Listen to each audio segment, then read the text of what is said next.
The gavel cracked, and I smiled. My mother sobbed into her hands. My father wouldn't meet my eyes. Julian looked like he wanted to punch me. And Vivian, my darling stepmother, dabbed her crocodile TRS with a lace handkerchief she'd bought with my grandmother's money. The bailiff cuffed my wrists, cold metal biting into skin that had never known anything rougher than silk. They'd seized everything. Every account, every property, every stock certificate my grandfather had signed over to me on his deathbed.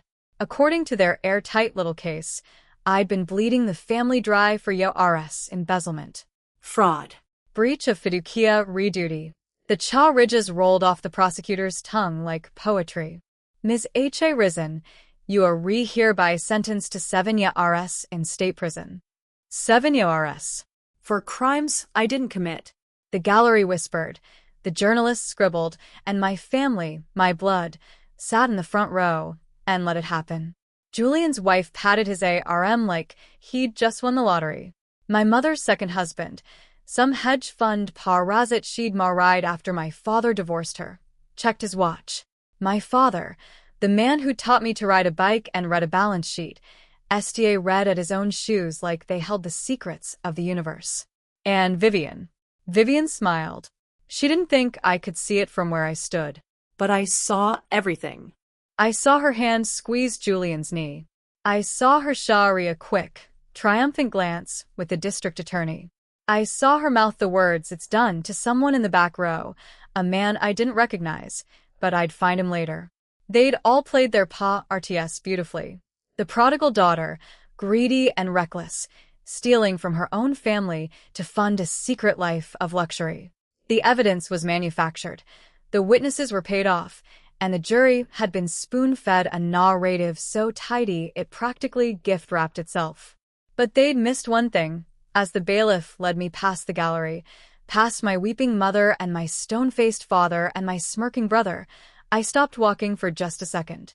I turned my head, slowly, and I let my smile spread all the way across my face. Not a grimace. Not a bitter twist. A real, genuine, from-the-gut smile that showed my teeth. "See you soon, Dad," I said, loud enough for the reporters to catch it. "Lunch, next week my treat. I know a place with a great view of the Hudson." His face went gray. Not pale. Gray. Like someone had drained every drop of blood from beneath his skin. He knew what I was saying. He understood exactly what that smile meant. Because I'd reneged that smile from him. He'd used it in boardrooms, during negotiations, right before he crushed a competitor. It was the smile of a person who held all the cards and was simply waiting for the right moment to lay them down. The bailiff yanked my ARM. "Move along." I let him pull me. I let the heavy iron door of the prison van slam shut. I let the darkness swallow me. And I laughed.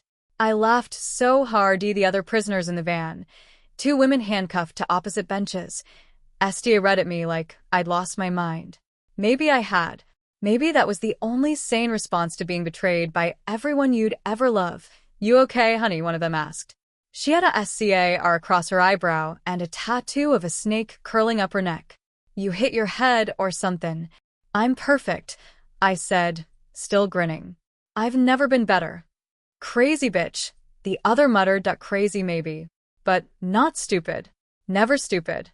While they'd been busy building their case against me, while the forensic accountants had been combing through every legitimate transaction I'd ever made, while Vivian had been feeding lies to the press about my drug habits and my gambling debts and my secret APA meant in PA risks, I'd been busy. 3 days before the trial STA route, I'd sat in my grandmother's old study, the one Vivian had sealed off after she died, and I'd moved mountains. Wire transfers. Shell companies. Offshore accounts that had been sitting dormant for 20 years, just waiting for a reason to wake up. My grandmother had taught me everything. She'd seen Vivian coming from a mile away. "That woman will eat you alive if you let her," she'd whispered on her deathbed. "So, don't let her. Keep your powder dry, Sophia. And when the time comes, make it count." I'd made it count. Every penny of the secret funds, the inheritance my grandmother had left me in a trust that nobody else even knew existed, was gone. Transferred. Relocated.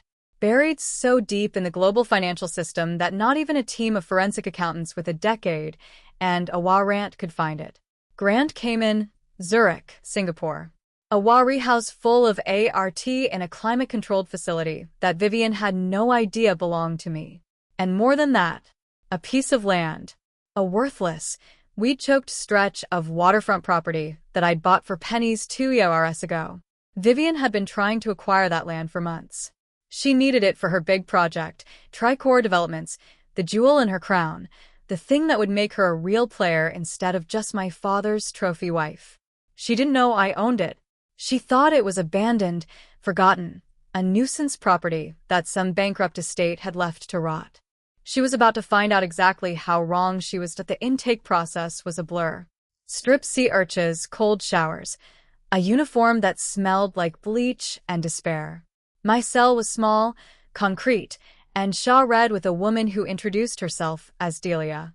She was in for grand theft auto, her fifth offense, and she had a face like a crumpled paper bag but eyes that missed nothing. "You a lawyer?" she asked, eyeing me from her bunk. "Financial analyst," I said. "Or I was." "Yeah, you look like you've never worked a day in your life." "I haven't. I inherited." She snorted. "That explains the tan. And the panic." "I'm not panicking." "Could have fooled me. You're pacing like a cat in a cage." I stopped pacing. She was right. I was acting like prey, and I couldn't afford to be prey. "Not here. Not anymore." "Sorry," I said. "I'm new at this." "Everyone's new at this until they're not." She rolled over, facing the wall.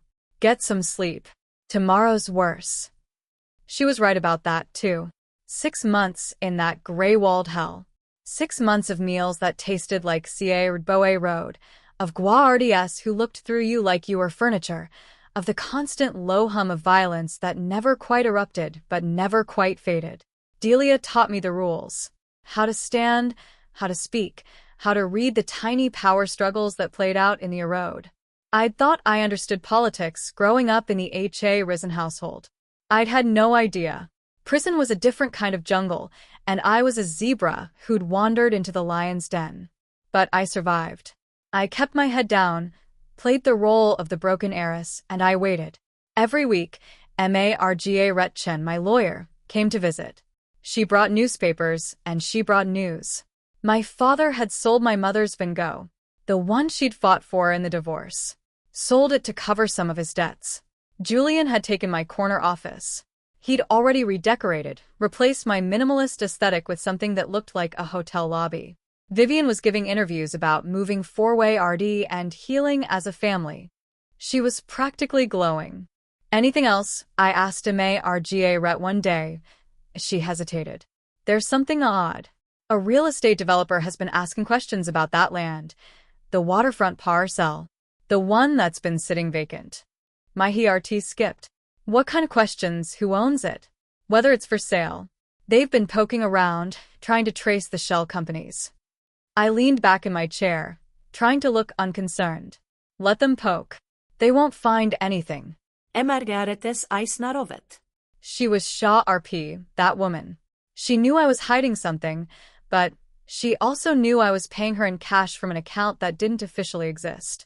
"Sophia, if there's something you're not telling me..." "I'm telling you everything you need to know," I said. "Just keep me informed about Tricor. Whatever they're doing, I want to hear about it first." The weeks crawled by. I did my time, kept my head down, and waited for the right moment. And then, one afternoon, Marga Ret arrived with a folded newspaper tucked under her arm. Her face was unreadable, but her eyes were dancing. "Page 12, she said, sliding the paper across the table. "Financial section."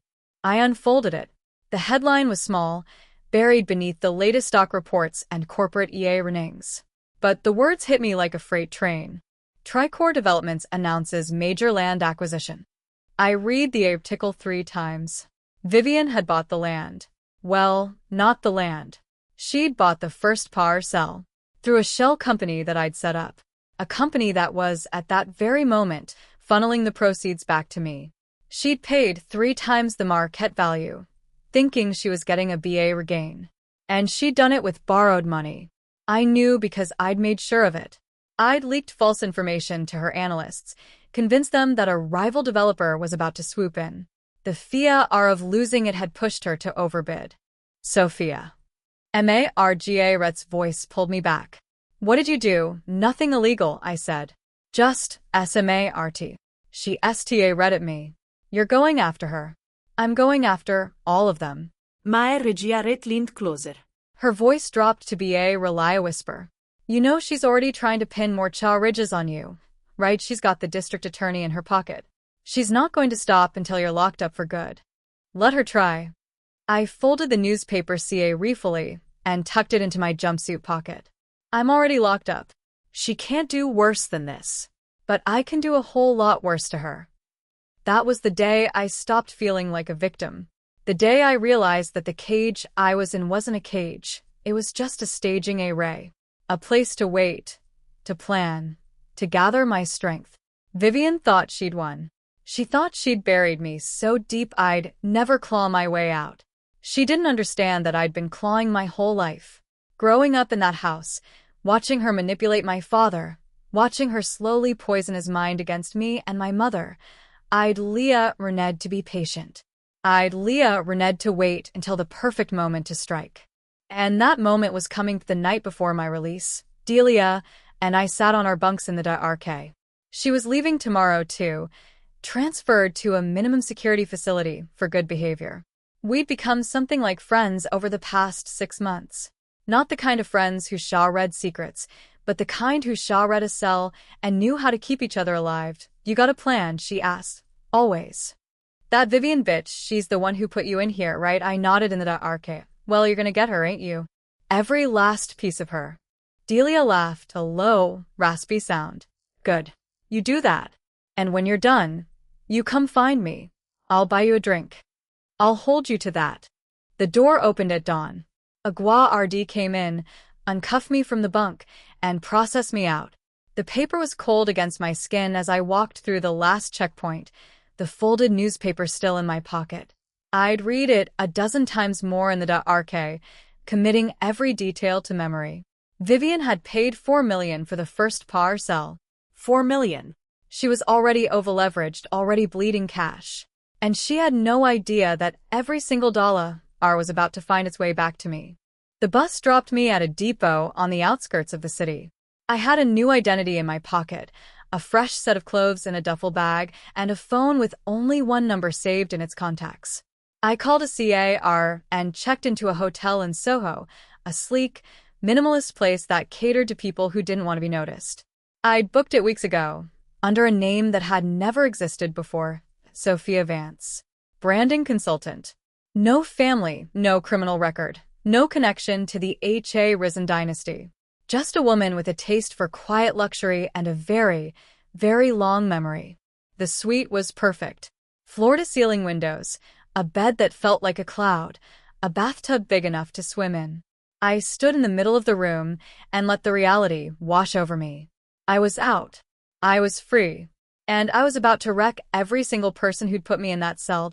The first call I made was to Delia. Phones don't work here, she said when she picked up.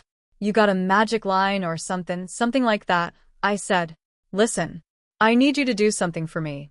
You want me to get a message to someone. I want you to keep your eyes open. I'm going to be moving fast, and I need to know if anyone starts asking questions about me. The real me. Sophia Arizon. You think someone's going to come looking? I know they will. Vivian's got connections. She's going to figure out I'm planning something. I just need a head start. Consider it done, Delia said. You take care of yourself. You here don't get caught. I won't. I hung up and read at my reflection in the window. The woman looking back at me was thinner than the one who'd gone in. Her arder. The soft edges that had defined Sophia Risen, the trust, the loyalty, the desperate need for approval, they'd been stripped away in that cell. What was left was something leaner, something more dangerous. Americus Webb was next, and Americus had been my fiancé. The man I'd planned to RRY, the man I'd trusted with my secrets, my FIA RS, my future. And he'd sold me out for a partnership and a fat check from Vivian. I'd HRD him testify against me. I'd watched him lie to the jury with TRS in his eyes, playing the pa-RT of the betrayed lover so convincingly that even I almost believed him. He described my reckless spending, my emotional instability, my secret APA meant in PA risks that had never existed. He'd said he was heartbroken to discover the truth. The truth. He didn't know the meaning of the word. I pulled up his financials on my laptop. It wasn't Ha Road. The man was predictable. He'd bought a new CAR, moved into a penthouse downtown, and invested heavily in something called Apex Solutions, a tech startup that had, according to the filings, just made a major breakthrough in energy storage. The information was leaked, unverified, and smelled like a plant. A plant from Vivian, probably. She'd been feeding him hot tips to keep him loyal, dangling the promise of easy money in exchange for his continued silence. But I knew something Vivian didn't. Apex Solutions was a ghost. I knew because I'd created it. A fake company, a house of CARDS, a beautiful lie on paper. I'd fed the information to a mutual acquaintance, a slimy stockbroker named Oliver, knowing he couldn't keep a secret to save his life. He'd told Americus. And Americus, greedy as ever, had invested $100,000 RS of his own money. Now all I had to do was wait for the bubble to burst. I'd already tipped off the SEC. They were investigating Apex Solutions, which meant the stock was about to crash. Americus was going to lose everything. But that was just the opening act. The real show would come when he realized who'd orchestrated it. He showed up at my office exactly 10 days later. I'd rented the space in the West Village to complete the illusion of Sophia Vance, a small, tasteful room with a glass desk and a potted orchid. A respectable address for a respectable consultant. I'd even hired an assistant, a quiet, efficient woman named Penelope, who was very well paid to ask no questions. Ms. Vance. Penelope buzzed. A Mr. Webb is here to see you. He says it's urgent, but he doesn't have an appointment. I felt a small thrill. He'd found me, not because I'd hidden poorly, but because I'd left a trail. Subtle, scattered, just enough breadcrumbs to lead him right to my door. Send him in. He burst through the door like a man possessed. His suit was rumpled, his eyes were red-rimmed, and his hands were trembling. The confident, golden boy Americus I'd once loved was gone. In his place was a cornered animal, desperate and dangerous. You. He pointed a shaking finger at me. This is your doing. I know it is. You're Sophia. I didn't deny it. I sat back in my chair, crossed my legs, and smiled. The same smile I'd given the judge. The same smile I'd given my father. A smile of absolute certainty. Ello, maertue. It's been a while. You've destroyed me. He slammed his palms on my desk. You ruined my investment, you got me investigated by the SEC, and now my account's refrozen. Everything I had, it's gone. Funny, I said, tilting my head. I remember saying something similar, 6 months ago, right before they cuffed me and dragged me to prison. He faltered. For just a second, something flickered in his eyes. Shame, maybe, or fear. It didn't matter, that was different. You were stealing from your family. I was framed by my family. By you. You gave testimony, Americus. You told them I was unstable, reckless, Saliar. You stood in front of a jury, and you smiled while you destroyed my life. I had no choice. He was shouting now. Vivian told me what to say. She gave me an offer I couldn't refuse. It wasn't personal. Not personal, I laughed. You were going to RY me. You looked me in the eyes and told me you loved me, and then you traded me for a parinership and a check. That's very personal. He deflated. The anger drained out of him, replaced by something smaller. Something pathetic. What do you want from me? Nothing, I said, and I meant it. I don't want anything from you. I wanted you to know. I wanted you to spend the rest of your life understanding exactly who did this to you, who stripped away everything you had and left you with nothing. Me. Sophia H.A. Risen. The woman you sold out for $100,000 RS and a handshake from a snake. His mouth opened and closed. No sound came out. "You can go now," I said, waving a hand. "I've said what I needed to say." He didn't move. He stood there, frozen, his face pale and his hands still trembling. "Did you not hear me?" I asked. "I said you can leave." "Why are you letting me go so easily?" he whispered. "You could ruin me. You could tell the SEC everything." Everything? I considered the word. Americus, I don't need to tell the SEC anything. You've already told them plenty. You've made a CA rear out of bad decisions and greed. I'm just a footnote in that story. The interesting part is the part you'll be writing in prison when your fraud case goes to trial. His eyes widened. What fraud case? Didn't you read the fine print on that Apex Solutions agreement? The one that required investors to certify they had no insider knowledge. You signed it. And then you turned around and bought stock based on information I fed to Oliver. That's insider trading, Americus. Open and shut. I didn't. You set me up. Of course I set you up. What did you expect, that I'd forgive you, that I'd find it in my heart to let you walk away clean? I spent 6 months in a cell because of you. 6 months of counting days and wondering if I'd ever see the sun again. You think I'm just going to wish you well? He backed away from the desk. His face had gone the same gray color my father's had in the courtroom. You're a monster. No, I said softly. I'm just someone who learned the lesson you never did. Never trust anyone. Never let anyone see your hand. Always have a backup plan. I watched him stumble out of the office. He didn't look back. I didn't expect him to. He'd already lost. He knew it, and more importantly, he knew that I knew it. That was the part that would haunt him. The certainty. The smile. The knowledge that the woman he'd betrayed had outplayed him at his own game. I stood up and walked to the window. The street below was busy. People rushing to work, grabbing coffee, chatting on their phones. Normal lives. Normal people. They had no idea what was happening in this room. They didn't know that one woman had just taken down her first enemy and that there were more waiting in the wings. I pulled out my phone and called Delia. First piece is down. I said, Already. You got any intel for me? A little, she said. Someone's been asking about your grandmother. The old lady's estate. Who inherited what? My blood chilled. Vivian, I don't know. The name I got was Webb. Someone connected to a Americus Webb. Of course. Americus had been Vivian's puppet, but he was also connected to people, lawyers, accountants, the kind of people who dug up information for a price. And Vivian was already searching for a way to fight back. She knew I was coming. She just didn't know how. She's SCA red. I said. That's good. It's dangerous, Delia corrected. SCA red people do stupid things. And Vivian H.A. Risen isn't stupid. No, she's not. She's SMART. That's exactly what makes her weak. How do you figure? I smiled. SMART people overthink. They see conspiracies everywhere. They tie themselves in knots trying to predict every move their enemy might make. And while they're busy overthinking, I'll be moving 3 steps ahead. 4 steps. 10. She can't catch me if she doesn't know where I'm going. And where are you going? Home, I said.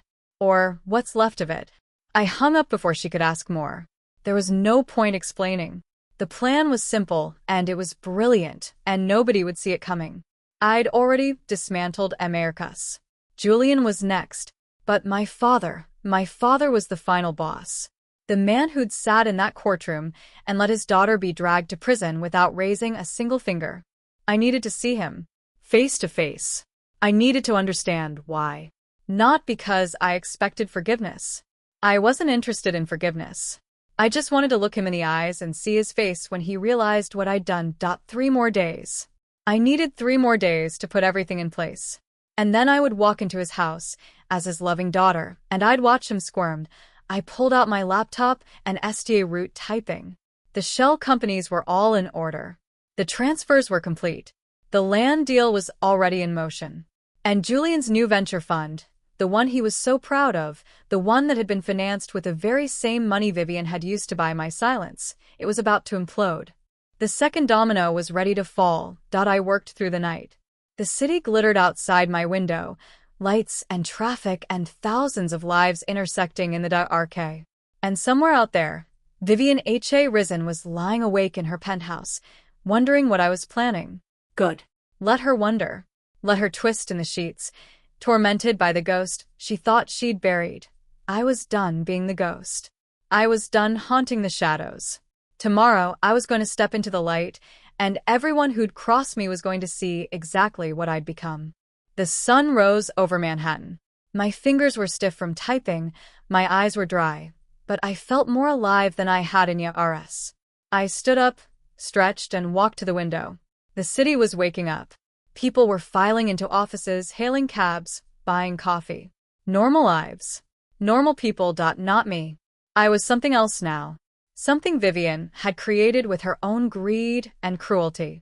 Something that was going to take everything from her. I touched the glass, tracing the outline of the skyline. "I'm coming for you, Vivian," I whispered. "You, and everyone who helped you.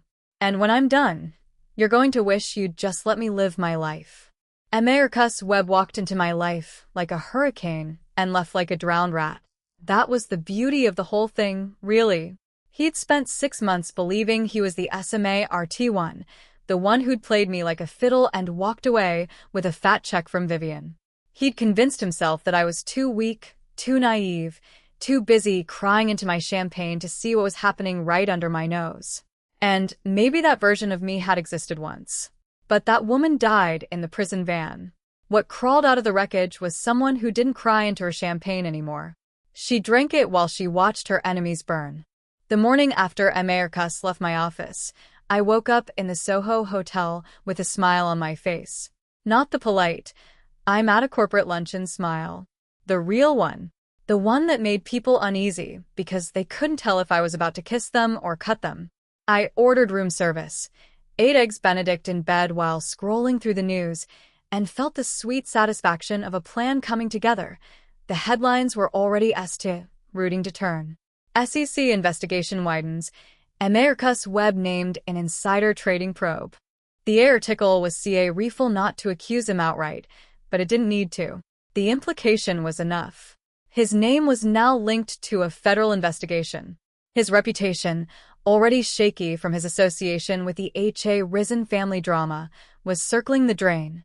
I'd seen the chatter online, former colleagues distancing themselves, business partners suddenly unavailable for comment, his social media accounts going RK.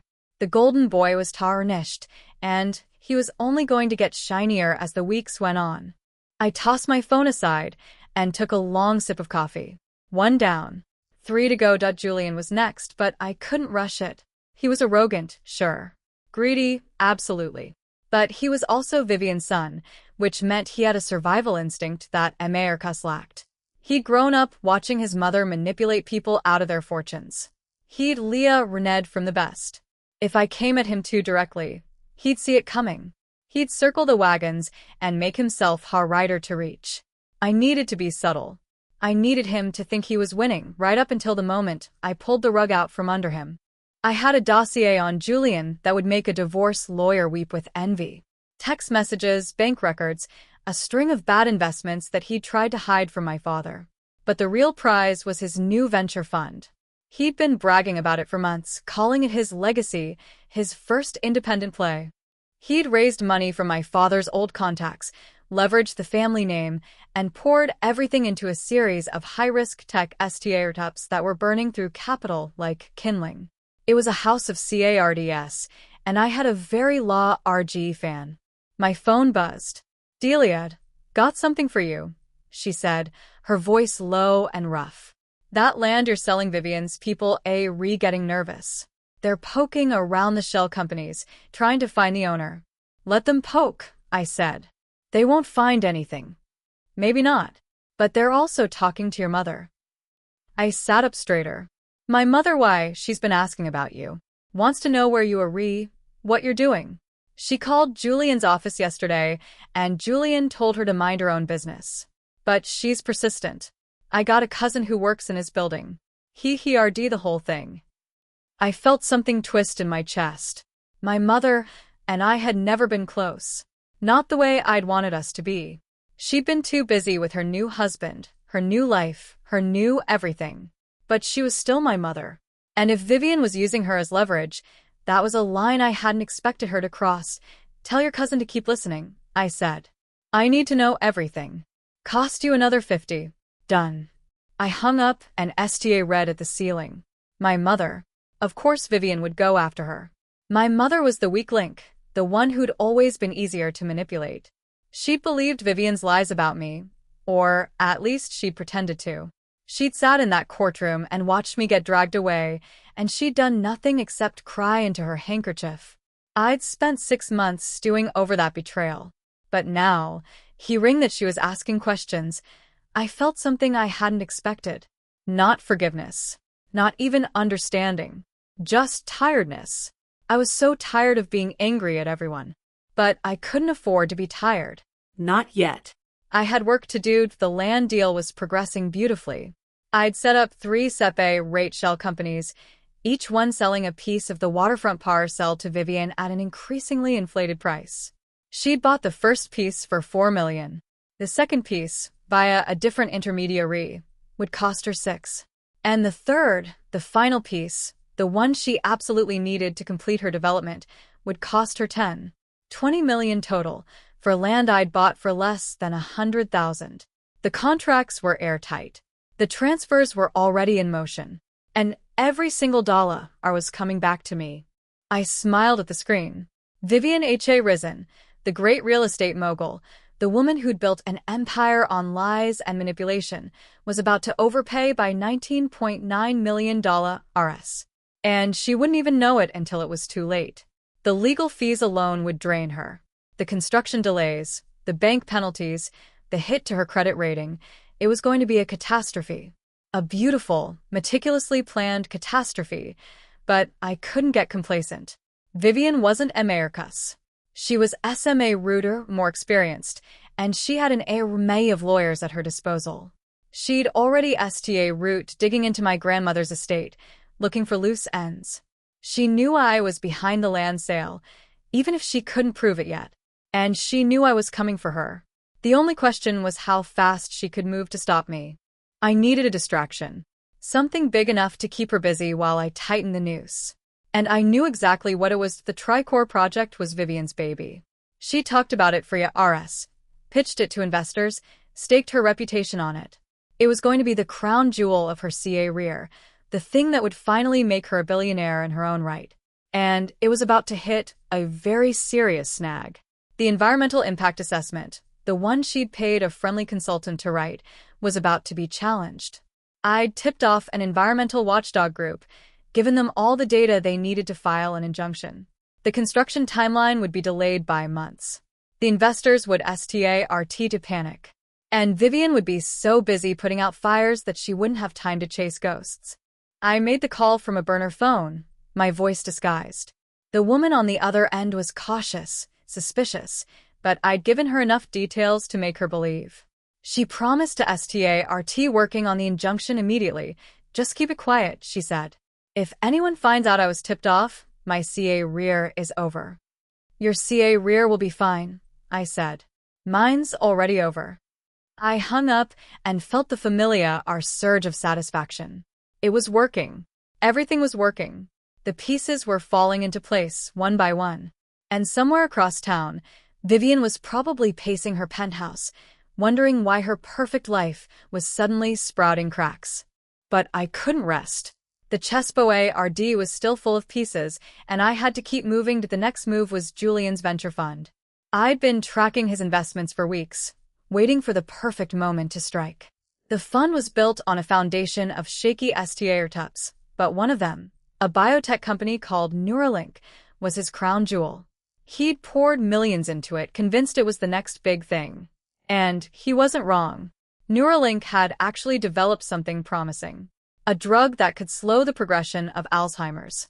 It was in clinical trials, and EARLY results were encouraging. If the drug succeeded, Julian would become a billionaire overnight. If it failed, he'd lose everything. I didn't need it to fail. I just needed it to look like it was failing. A well-placed rumor, a leaked memo about unexpected complications in the trials, and the stock would tank. Investors would panic. Julian's fund would hemorrhage capital. And he'd be forced to sell his Shah residential at a fraction of their value. I had a contact who worked in the pharmaceutical industry. A former colleague from my days before everything fell apart. She owed me a favor, and she had access to the kind of information that could make or break a company. One phone call, a quiet conversation about confidential developments that might be of interest, and the rumor mill would start churning. It was risky. If she got caught, she'd lose her job, her career, possibly her freedom. But I'd chosen her career fully. She was someone who'd been burned by the system, someone who had no loyalty to the corporate machine. She'd helped me before, and I knew she'd help me again. I called her from the burner phone. "Bianca," I said. "It's me." The silence on the other end stretched long enough that I thought she'd hung up. Then, finally, a sigh. "I was wondering when you'd call." "You knew I would." "I knew you wouldn't let it go. You never let anything go. It's my best quality." She laughed, a dry, bitter sound. "What do you need, Neuralink?" "I need you to drop a rumor. Something about the clinical trials hitting a wall. Nothing specific, just enough to spook the investors." Julian's fund, Julian's fund. There was a pause. I could hear her thinking, "You're going to destroy him. I'm going to destroy all of them. He's just next in line." Thing. Another pause. "I'll make the call. But this is the last time, Sophia.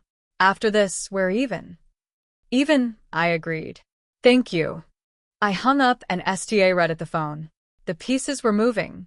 Julian's fund would take a hit, and he'd be forced to scramble. He'd make mistakes, because he always made mistakes when he was desperate. And when he made mistakes, I'd be there to catch him. But I needed to see my father. Not in a courtroom, not in a press conference. Face to face, in the house where I'd grown up, surrounded by the furniture and the art and the photographs of a family that no longer existed. I called Penelope, my assistant, and told her to book a lunch. At the Regency, my father's favorite spot. Under my real name, Sophia Arizon. He wouldn't be able to resist. He'd come because he'd want to know what I knew. He'd come because he was red of me now. And I would sit across from him, sipping mineral water, and I would ask him one question.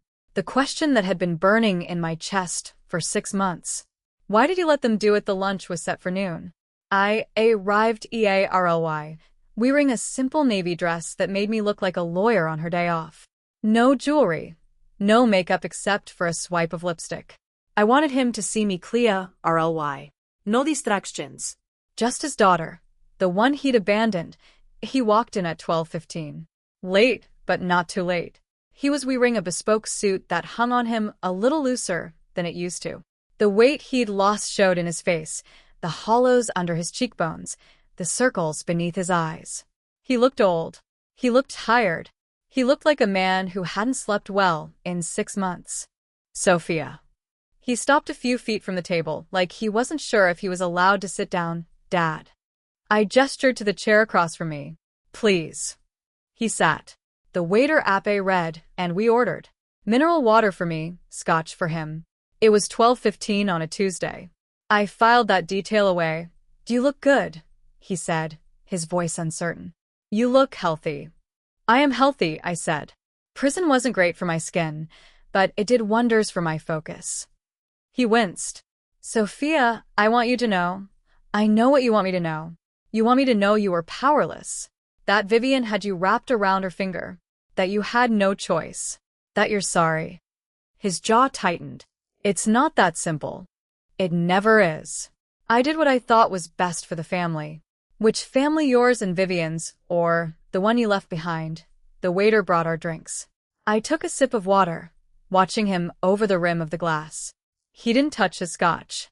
He just read at it, like he was trying to find a way out of this conversation. "Your mother and I," he root. "Let's not talk about her," I said. "Let's talk about you. You sat in that courtroom. You watched them handcuff me. You watched them lead me away. And you said nothing." I didn't know what to say. "You could have told the truth." "The truth," he laughed, a hollow sound. "What truth? That Vivian set you up, that I let her, that I was just as guilty as she was." "Yes," I said. "That truth."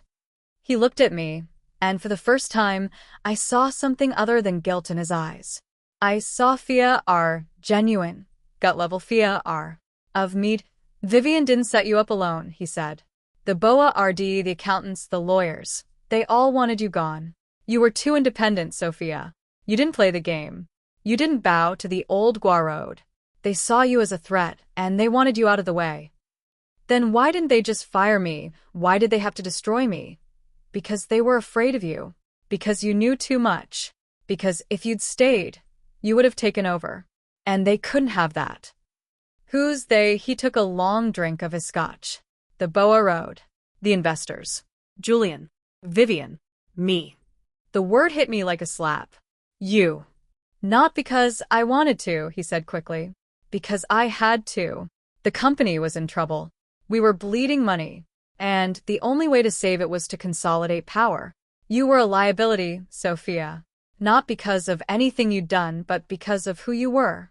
You were too strong. Too independent. Too dangerous. Too dangerous. You would have challenged them. All of them. And they knew it. So they made you the villain. I sat back in my chair, my hands shaking slightly.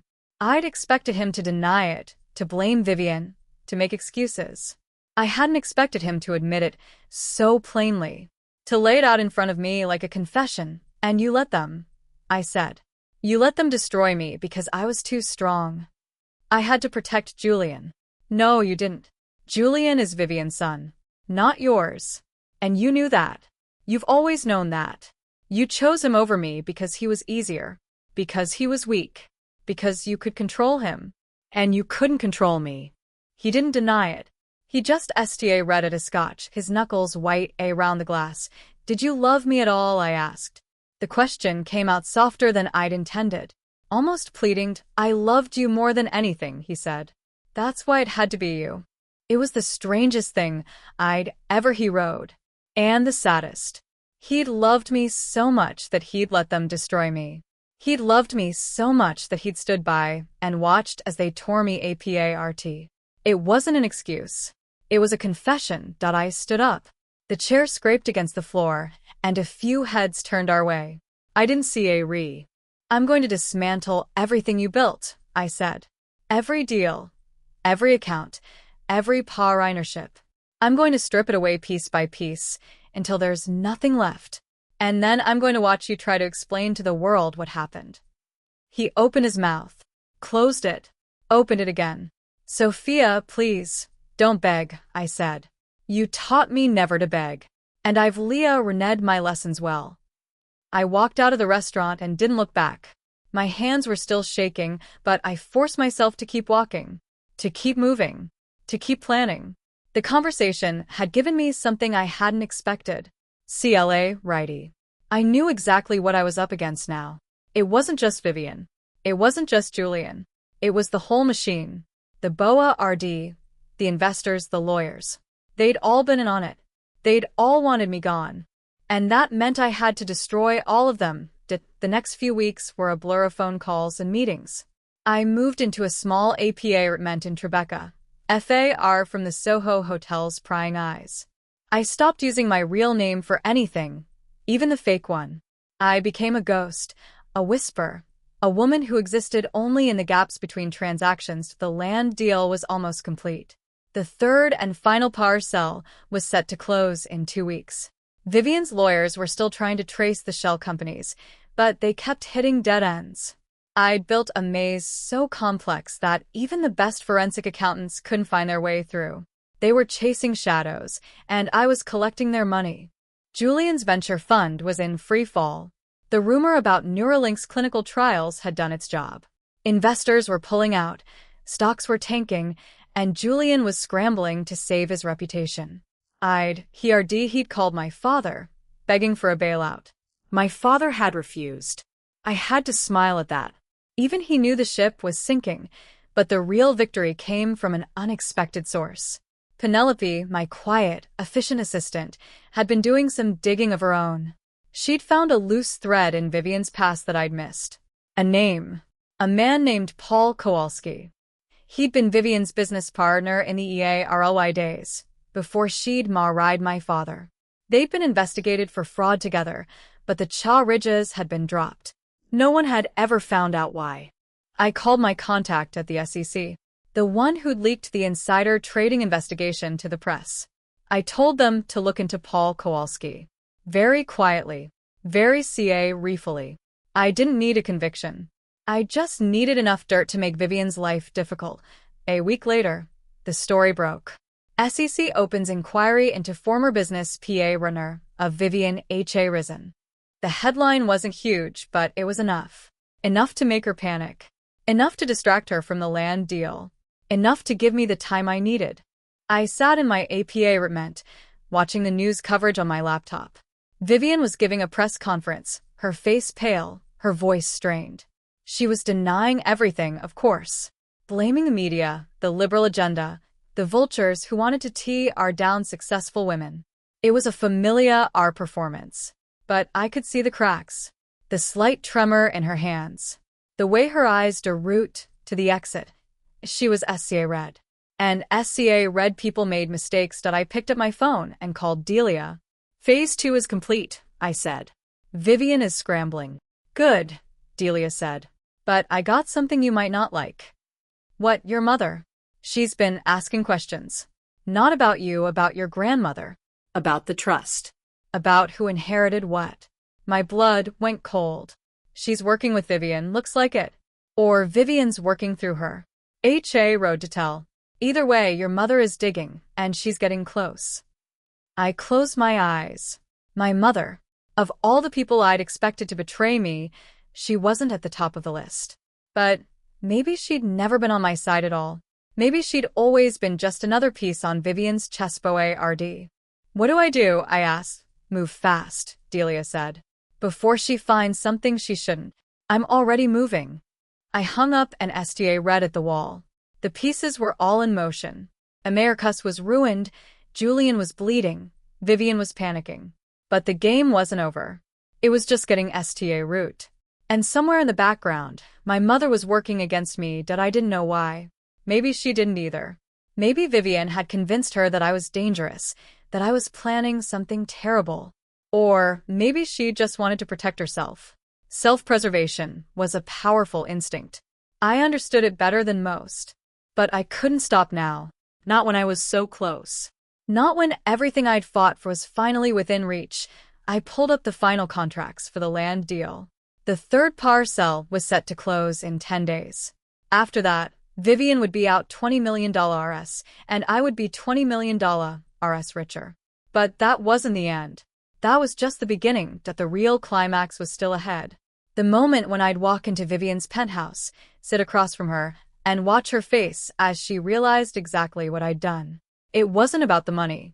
It had never been about the money. It was about the look in her eyes. The dawning horror. The understanding that every move she'd made, every betrayal she'd orchestrated, had led her to this point. I closed my laptop and walked to the window. The city glittered below me. Millions of lights in the darkness. And somewhere out there, in a penthouse not too far away, Vivian H.A. Risen was probably STA ring out at the same city, wondering how she'd lost control. She'd lost control the moment she underestimated me.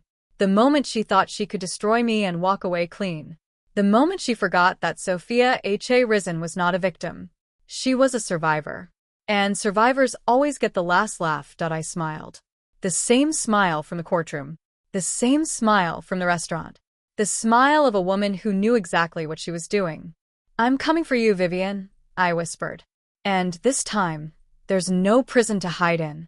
The night after I walked out of the Regency, I didn't sleep.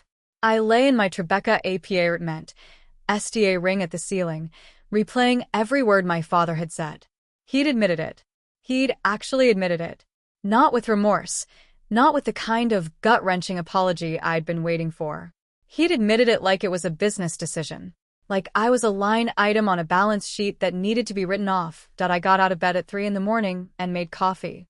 The apartment was small, barely furnished, but it was mine. No cameras, no listening devices, no Vivian spies pretending to be housekeeping. I'd swept the place 3 times myself. Clean. Empty. Safe. My laptop glowed on the tiny kitchen table. I opened it, and STA root typing. The third parcel. The final piece of the waterfront land. 10 days until closing. 10 days until Vivian H.A. Risen handed me $10 million RS and had no idea she was doing it. 10 days until the first phase of my plan was complete, but something was nagging at me. Something Delia had said about my mother. She was digging into my grandmother's trust. That was dangerous. Not because I had anything to hide. The trust was legitimate, airtight, and untouchable. But because my mother was a loose cannon. She'd always been emotional, impulsive, easy to manipulate. Vivian knew that. She was using my mother as a weapon against me. I needed to talk to her, face to face. Without Vivian's influence, without Julian's hovering, without my father's guilt dripping from every word. Just me and my mother, in a room, with nothing between us but the truth that I called her the next morning. She answered on the second ring, like she'd been waiting for my number to appear on her screen. Sophia, her voice was thick, uncertain. Is that really you? It's me, Mom. Oh, honey. She sta root crying. I could hear it in her voice, the familiar catch, the watery quality that had always made me want to comfort her. But I didn't. I couldn't afford to. I need to see you, I said. Alone. No Vivian, no Julian, no one else. Just you and me. Where? The coffee shop on Bleecker Street.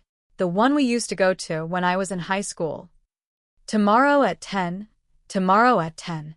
I hung up before she could say anything else. The TRS would come later. The guilt, the excuses, the blame. I knew the script by heart, but I needed to hear it from her. I needed to understand why she'd sat in that courtroom and done nothing. The coffee shop was exactly as I remembered it. Small, cramped, with mismatched furniture and a Choc Boyardee menu that hadn't changed in a decade. The owner, a gray-haired man named George, was still behind the counter. He didn't recognize me, which was fine. I didn't want to be recognized. I just wanted a quiet corner and a cup of black coffee. My mother arrived 5 minutes late. She'd always been late. It was one of her things. She was wearing a cream-colored pantsuit that looked expensive, but slightly dated. Her hair was a little too blonde, her makeup a little too heavy. She looked like she was trying too hard, which meant she was nervous. She sat down across from me, her hands fidgeting with the strap of her handbag. You look good, she said. Thinner, but good. Prison will do that to you. She flinched. Sophia, I know you're angry. Let's skip the party where you tell me how I feel, I said. Let's start with why you're digging into Grandma's trust. Her face went pale. How did you? I have people, Mom. People who tell me things. So let me ask you again. Why are you digging into Grandma's trust? She looked down at her hands. Vivian asked me to. Vivian asked you. She said there might be something irregular, something you'd hidden. She said if I helped her find it, we could get you out of prison. She said, stop. I held up a hand. You listened to Vivian. The woman who destroyed our family, you believed her. I didn't. She stopped, took a breath. I didn't know what else to do. She said you'd gone rogue, that you were planning something dangerous. She said I had to help her stop you. Stop me from what? From hurting us. From hurting Julian. She said you were going to take everything away from us. The company, the money, the house. Everything. I read at her. And you believed her. Your father told me the same thing. He said you'd become someone I didn't recognize. He said you were consumed by revenge. Something in my chest cracked. Not broke. Cracked. A hairline fracture that let a sliver of pain through. Let me tell you something, Mom. I didn't become anyone. I'm the same person I always was. The difference is that now I know exactly who everyone else is. She root crying. Real TRS this time, not the theatrical ones Vivian would have approved of. I'm sorry, Sophia. I'm so sorry. I should have stood up for you. I should have said something in that courtroom. But I was red. I was so red. Red of what? Of losing everything. Of ending up alone. Your father had already left me. Julian had stopped returning my calls. Vivian was the only one who seemed to see. She told me if I stayed quiet, she'd make sure I was taken care of. She said, let me guess. I interrupted. She said if you helped her, you could get the house in the Hamptons back. My mother's silence was all the confirmation I needed. I leaned back in my chair. I'm not going to yell at you. I'm not going to cry or beg or plead. I'm just going to ask you one question, and I want you to think very carefully before you answer. Are you on my side, or are you on hers? I'm on your side, she whispered. I've always been on your side. Then stop digging. Stop talking to Vivian. Stop letting her use you. Because I promise you, Mom, if you help her, you're going to end up with nothing. Her eyes widened. What are you planning? Something big. Something she won't see coming. And when it's done, she's going to wish she'd never crossed me. But if you're SMART, you'll stay out of the way. If you're SMART, you'll let me do what I have to do, and you'll be there when it's over. Be there for what? I stood up. For the apology. The real one. The one she owes you as much as she owes me. I left her sitting at the table, her coffee untouched, her TRS still falling. I didn't look back. I couldn't afford to. My mother was weak, but she wasn't evil. She was just SCA red. And SCA red people could be turned, could be convinced to do the right thing. I just had to give her a reason. The next few days were a whirlwind. The land deal was progressing exactly as planned. The first 2 parcels had closed without a hitch. Vivian's lawyers were still trying to trace the shell companies, but they kept hitting dead ends. They'd hired a private investigator, a man named Frank O'Malley, who had a reputation for finding things that other people wanted to keep hidden. I'd looked him up. He was good, maybe even the best. But he wasn't good enough to find me. I had a meeting with Marga Retchen, my lawyer. She'd been watching the land deal from the sidelines, making sure everything was legal, everything was clean. She was the only person I trusted with the full picture, and even she didn't know everything. Vivian's lawyers are getting desperate, she said, flipping through a stack of documents. They've filed 3 motions to force disclosure of the shell company ownership. All of them have been denied. Good. The judge is rooting to get annoyed. She's threatened to sanction them for wasting the court's time. Even better. But Sophia, Marga Ret looked up from the documents. She's also root, looking into your grandmother's trust. She's subpoenaed the trustee. My blood went cold. When, yesterday, the trustee is fighting it, but you know how these things go. If she's persistent enough, she'll get access. She can't. The trust is protected. My grandmother set it up specifically to avoid this kind of scrutiny. I know, but Vivian has a lot of money, Sophia. She has resources. She can keep filing motions until she finds a judge who's willing to listen. I sat back in my chair, my mind racing. The trust was legitimate, airtight, and untouchable. But Vivian didn't need to prove anything. She just needed to create enough chaos to slow me down, to distract me, to make me make a mistake. She's trying to bait me, I said. She wants me to react. She wants me to do something rash, so she can use it against me. Then don't react. I won't. But I'm not going to wait around for her to find a sympathetic judge, either. I'm going to speed things up. Speed what up? The final parcel. The 3rd one. Instead of waiting 10 days, I'm going to close it in 5. Marga Ret's eyes widened. That's a significant change. The contracts already written. The timelines already set. If you accelerate the closing, it could raise red flags. Let them look. I don't see I need this done before Vivian's lawyers get any deeper into the trust. Marga Ret was quiet for a moment. Then she nodded. I'll make the calls. But Sophia, if this goes wrong, it won't. How can you be sure? I smiled. The same smile. The one that made people nervous. Because I've already thought of every possible outcome.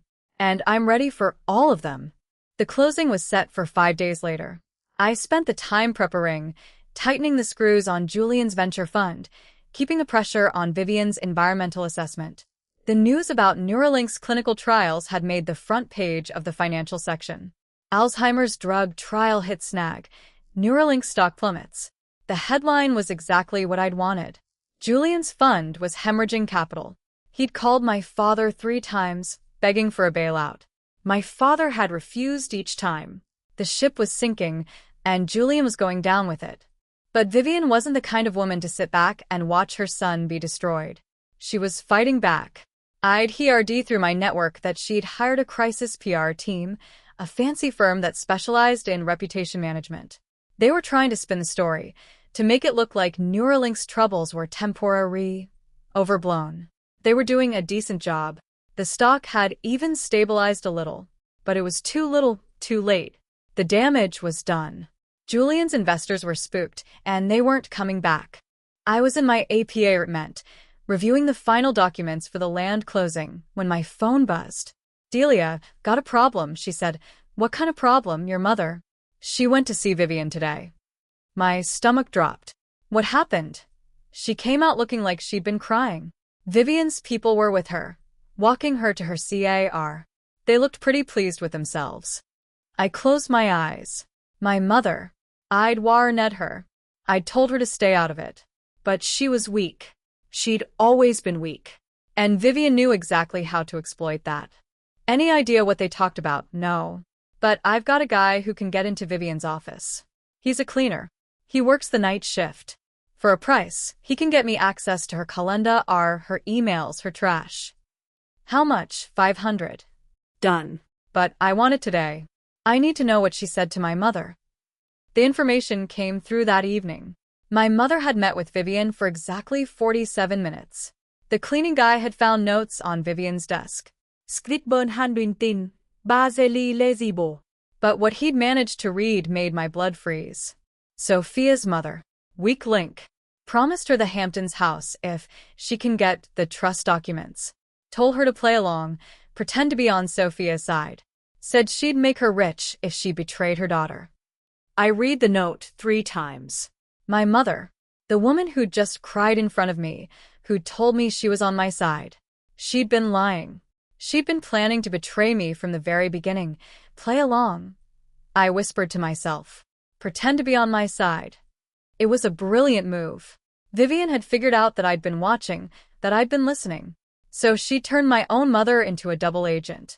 She'd planted her in my path, knowing I'd trust her, knowing I'd let her in.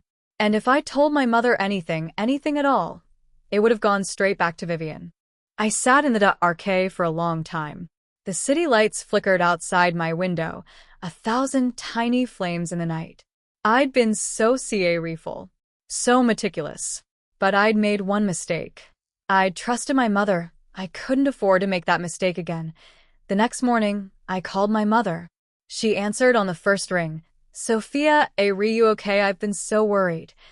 I know about the Hamptons house, I said. I know about Vivian's offer. I know everything. Silence. A long, terrible silence. Then a sob. Sophia, I can explain. There's nothing to explain. You made your choice. You chose her. Now you're going to have to live with the consequences. Please, goodbye, Mom. I hung up. The call didn't last 30 seconds, but it felt like an eternity. I read at the phone, my hand steady, my heart cold. I'd just cut off the last thread connecting me to my family. And I didn't feel sad. I felt freed. The land closing happened without a hitch. Vivian's lawyer showed up, signed the papers, handed over the check. They looked tired, frustrated, out of their depth. They had no idea who they'd just paid $10 million to. They had no idea that the woman sitting across from them, the one with the calm smile and the quiet voice, was the same woman they'd helped destroy 6 months ago. I walked out of the conference room with $10 million in my account and a feeling of quiet satisfaction. The first phase was complete. I'd taken $20 million from Vivian Risen, and she had no idea it was me, but the game was far from over. The real battle was still ahead. The next target was my father. Not Julian, not Vivian. Him. The man who'd admitted to letting them destroy me because I was too dangerous. The man who'd chosen his company over his daughter. He was the one who'd made it all possible. He was the one who'd given Vivian the power to do what she'd done. I needed to hit him where it hurt the most. His reputation. His legacy. The company he'd spent his whole life building, and I knew exactly how to do it. I'd even been keeping a file on him for years. Not out of malice. At least not originally. I'd rude it back when I was still working at the company, just as a way to protect myself. He had a habit of cutting corners, of bending the rules, of making deals that skirted the edge of legality. I'd documented everything. Every email, every memo, every whispered conversation in a boa rudrum. It was all there, waiting to be used. But I didn't want to ruin him. Not completely. I wanted to give him a choice.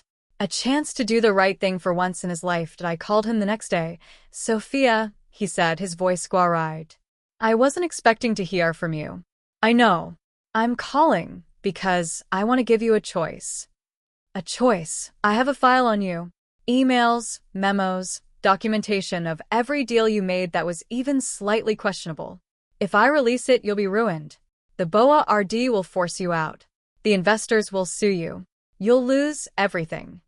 "Then why are you calling me instead of just releasing it?" "Because I don't want to destroy you. I want to give you a chance to walk away." "Walk away from what? The company?" Step down. "Retire. Leave it all behind. If you do, I'll destroy the file. And if I don't, then I'll make sure you spend the rest of your life explaining to the world exactly what kind of man you really are." He was silent for a long time. I could hear him breathing on the other end of the line. I could imagine him sitting in his office, ring at the wall, trying to find a way out. "You're asking me to abandon everything," he said finally. "My career, my legacy, everything I've worked for." "I'm asking you to choose," I said. "Your company or your daughter. For once in your life, choose me." The words hung in the air between us. I waited. 1 second. 2. 5. "I'll think about it," he said, and hung up. I didn't know if he'd do it. I didn't know if he was capable of making the right choice. But I'd given him the chance. It was more than he'd ever given me.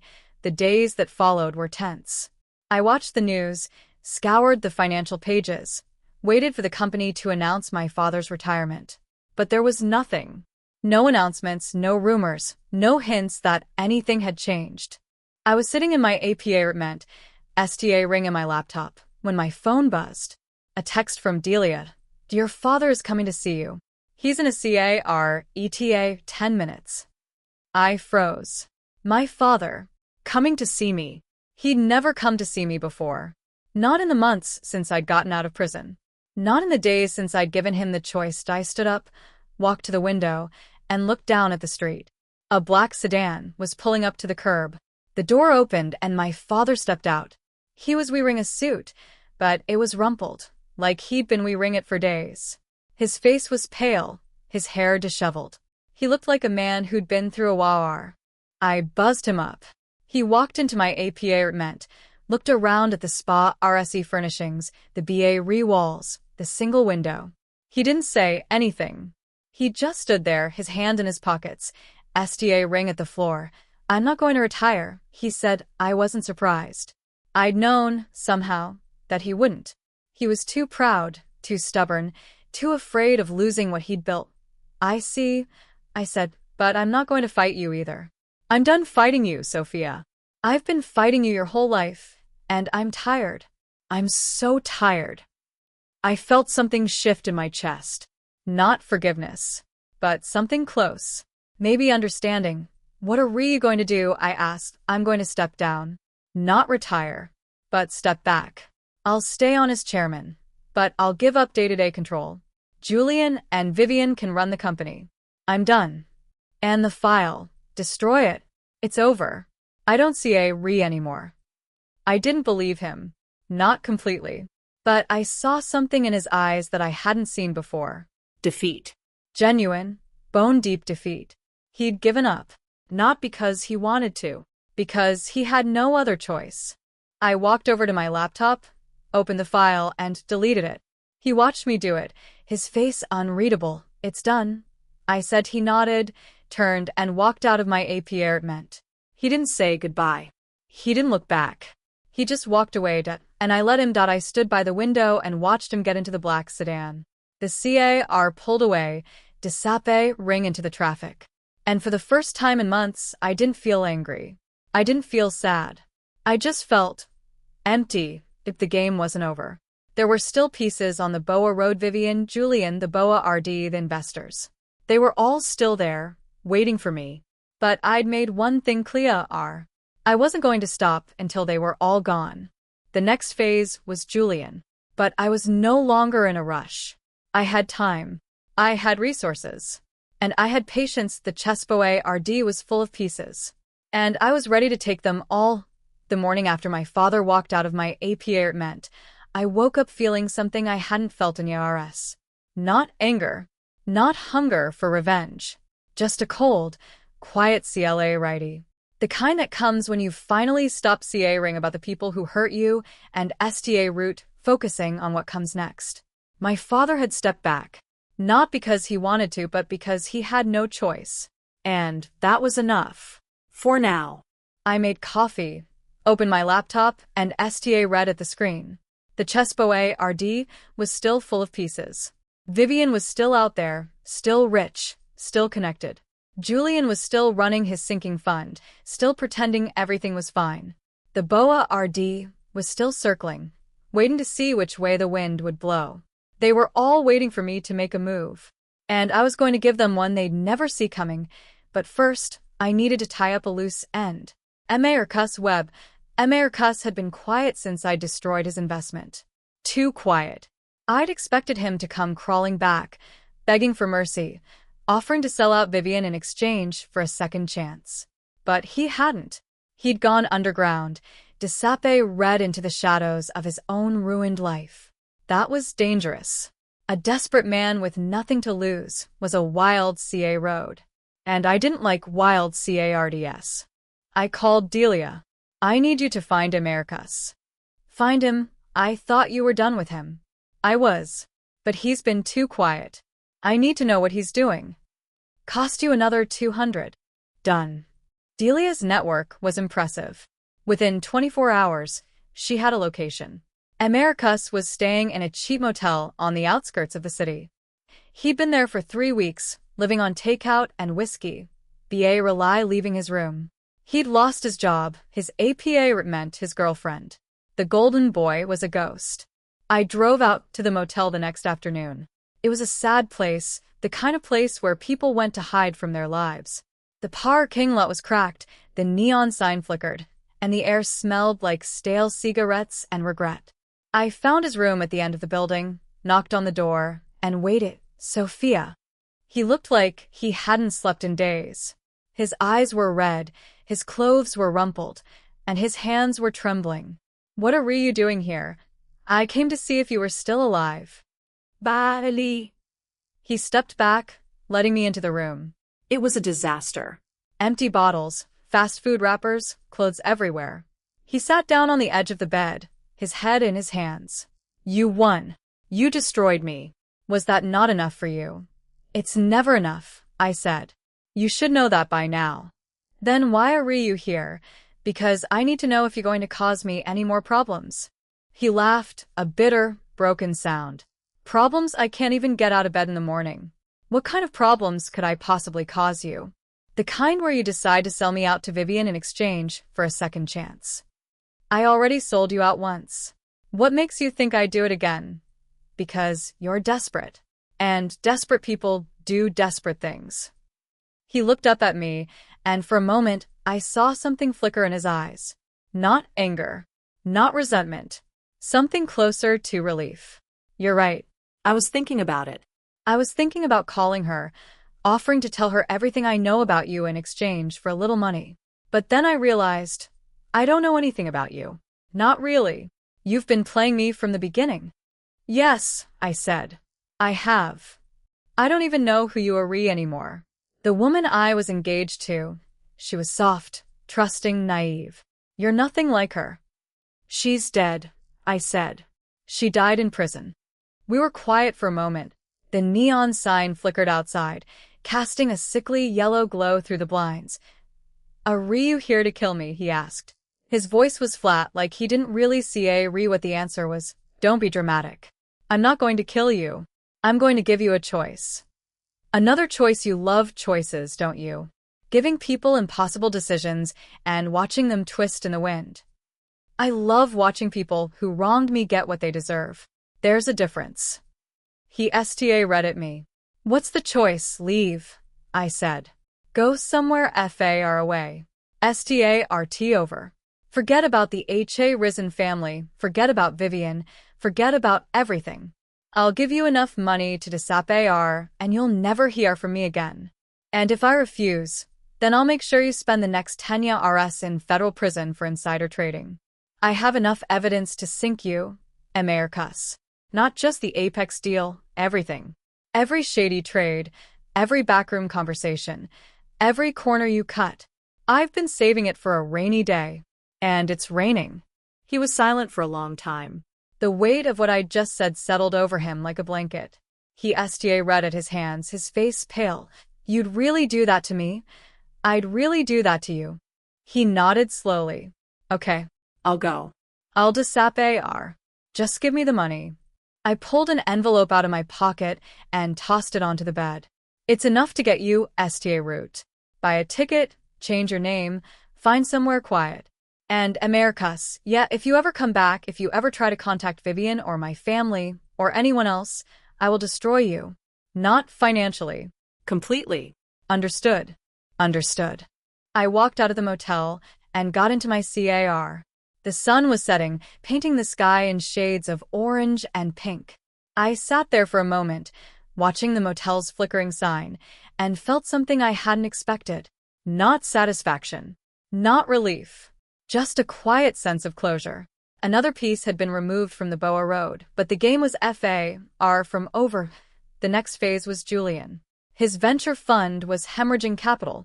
Neuralink stock had stabilized, but the damage was done. Investors were pulling out. His reputation was in tatters. He'd been calling my father, begging for help, but my father had washed his hands of the whole mess. He'd stepped back, just like he'd promised. Julian was on his own. That's when I saw an opportunity. Julian was desperate. Desperate people made mistakes. And I was going to give him a chance to make a very big one. I called him the next morning. Sophia. His voice was wari. What do you want? To help you. Help me? Why would you want to help me? Because I don't want to destroy you. I want to give you a way out. A way out of what? Your fund is dying, I said. You know it. I know it. Everyone knows it. But you still have a chance to salvage something. To walk away with your dignity intact. What are you talking about? I know someone who's interested in buying your fund's portfolio. A private equity firm. They're willing to pay a premium for the assets, even the troubled ones. If you sell, you'll get enough money to pay off your investors and walk away clean. Why would you help me do that? Because I don't want to see you ruined, I said. It was a lie, of course. But I delivered it with enough sincerity that I almost believed it myself. I've already destroyed Americas. I've already forced my father to step down. I don't need to destroy you, too. I just need you to stop being a threat. And this private equity firm, I gave him a name. A real firm. One that existed, had resources, and was known for making aggressive acquisitions. I'd already spoken to them, laid the groundwork, made it clear that Julian's fund was a distressed asset that could be bought for a fraction of its value. They were interested. Very interested. Julian was quiet for a long moment. I could hear him thinking, weighing the options. He was arrogant, but he wasn't stupid. He knew the fund was dying. He knew the SMART thing was to sell. Fine, he said finally. Set up a meeting. The meeting happened 3 days later. I didn't attend. It would have been too risky. But I had a contact in the firm who kept me informed. Julian showed up, walked through the numbers, and tried to make his case. The firm played hardball, offered him a lowball price. He pushed back, but eventually he accepted. The deal was signed. Julian's fund was no longer his, but the private equity firm wasn't the real buyer. I was. I'd set up a shell company, funneled the money through 3 different accounts, and bought the entire portfolio myself. At a discount. A steep discount. Julian had no idea. He thought he was selling to a faceless corporation. He had no idea he'd just handed me everything he'd ever built. I celebrated alone that night. A glass of wine, a view of the city, and a quiet smile. Julian was out. My father was out. Americas was gone. Only Vivian remained. And she was going to be the hardest piece of all, She'd been quiet lately. Too quiet. I'd expected her to fight back after the land deal, after the environmental injunction, after the SEC inquiry into her former partner. But she hadn't. She'd gone to RK, Desape read from the headlines, stopped giving interviews. That was worrying. Vivian wasn't the kind of woman who went quietly. She was planning something. I just didn't know what. But I had an advantage. A secret weapon I'd been saving for the right moment. Her son. Not Julian, the other one. The one nobody talked about. The one she'd abandoned years ago, before she married my father. He was a drug addict, a petty criminal, a walking disaster. And he was about to become very, very useful. I'd found him 2 months ago, living in a halfway house in Queens. His name was Christopher. He was 28, gaunt, hollow-eyed, and desperate for anything that might give his life meaning. He'd been estranged from Vivian for years. She'd written him off, pretended he didn't exist. He was her shame, her dirty secret. And I'd just offered him a chance to get even. Your mother destroyed me, I'd told him. She took everything from me. My family, my freedom, my future. I want to take something from her. And I want you to help me do it. What do you want me to do? He'd asked. Show up, I'd said. Just show up. At a press conference. In front of the cameras. Tell the world who you are. Tell them she abandoned you. That she left you to rot. That's all I need. Will she know it was me? Yes. That's the point. He'd agreed. He was young and angry and hurt. The perfect weapon. The press conference was set for the following week. Vivian was announcing a new investment in Tricor, trying to spin the land deal and the environmental injunction as minor setbacks, not fatal blows. The media would be there, cameras ready, notebooks open. And in the middle of it all, Christopher would step four-way RD and blow her entire life APA RT. I didn't attend in person. I watched from my APA my laptop propped on the kitchen table. The stream was live, the feed clear. Vivian was at the podium, smiling, confident, the picture of a successful businesswoman who'd overcome every obstacle. Thank you all for coming, she began. As you know, Tricor has faced some challenges recently, but I'm proud to announce that we're moving four-way RD. A commotion at the back of the room. A man pushing through the crowd, shouting. The cameras swung tower RD him. Vivian's face went pale. I'm Christopher H.A. Risen, he shouted. Vivian Arizonson. The one she abandoned. The one she's been hiding for years. The room exploded. Journalists shouted questions, cameras flashed, security tried to grab him. But Christopher was already in the spotlight, and there was no pulling him back. She left me when I was 16, he said, his voice shaking. I was a kid. I made mistakes. But she didn't see a re. She threw me away, pretended I didn't exist. She's been pretending I don't exist for 12 years. Vivian was frozen. I could see her hands gripping the podium, her knuckles white. Her face was a mask of controlled fury. But she couldn't stop the cameras. She couldn't stop the questions. And she couldn't stop the truth. I'm not here to blame her, Christopher continued. I'm here to tell the world who she really is. She's not a philanthropist. She's not a hero. She's a woman who threw her own son away so she could climb the social ladder. He stepped back, let the cameras have their moment. And then, just as quickly as he'd read into the crowd. The press conference was over. I sat back in my chair, a slow smile spreading across my face. The first domino had fallen. The second was about to follow. Vivian's world was crumbling. The headlines the next day were brutal. Vivian H.A. Risen's secret son. A decade of abandonment. Philanthropist exposed. The son she threw away. H.A. Risen heiress's DARK past emerges.